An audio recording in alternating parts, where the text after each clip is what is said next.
In 1917, the British government issued the Balfour Declaration, which promised Jews the land of Palestine. As a consequence, the Jewish population in Palestine increased by 320,000 between 1920 and 1939. But it wasn't until 1949 when Israel occupied most of Palestine using force.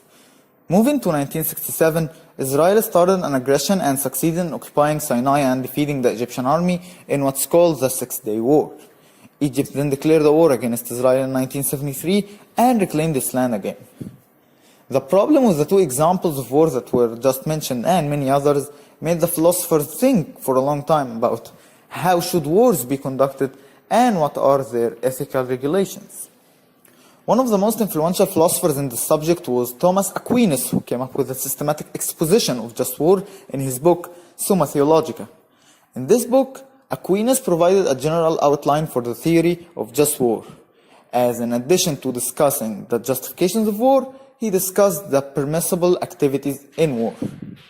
The just war theory presents a series of principles that try to retain a plausible moral framework for war.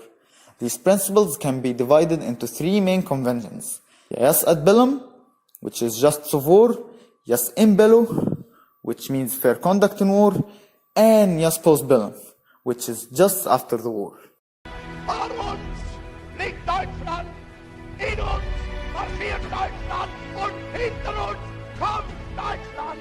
The first convention, Jus ad bellum, contains many principles like possessing the right intentions, being the last resort, and most importantly, to have a just cause.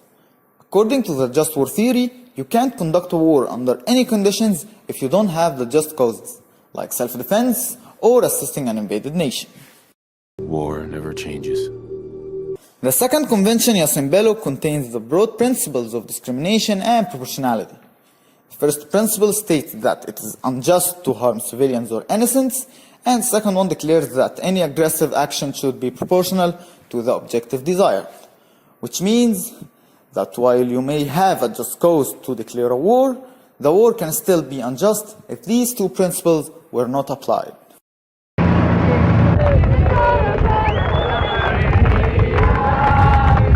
The third convention, Jus post bellum, deals with what follows the cessation of war, which can be one of three possibilities. Either the army has won the war, has been defeated, or both sides have agreed to cease fire. In either case, the winners should treat the defeated with respect and end the war peacefully.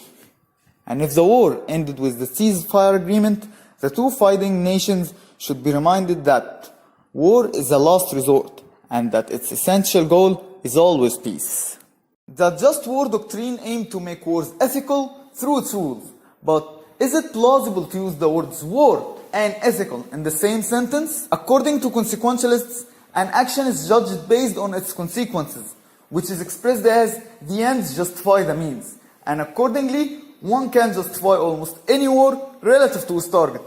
In addition, it becomes easy to use any means to win the war, even if these means are unethical, which is a contradiction in the argument itself. Unlike consequentialism, the deontology judges the act or the duty itself, depending on its goodness. And by applying this to the just war theory, it can be said that a war is ethically right if it has the right cause and is supported by right actions in war, which is exactly just as the doctrine says. Though deontology believes that one should do unto others as they would have done unto them, and thus a country can declare war on another one if it's known that the other country would have done the same to them if it was in the same conditions. On the other hand, pacifists believe that war cannot be morally justified under any circumstances.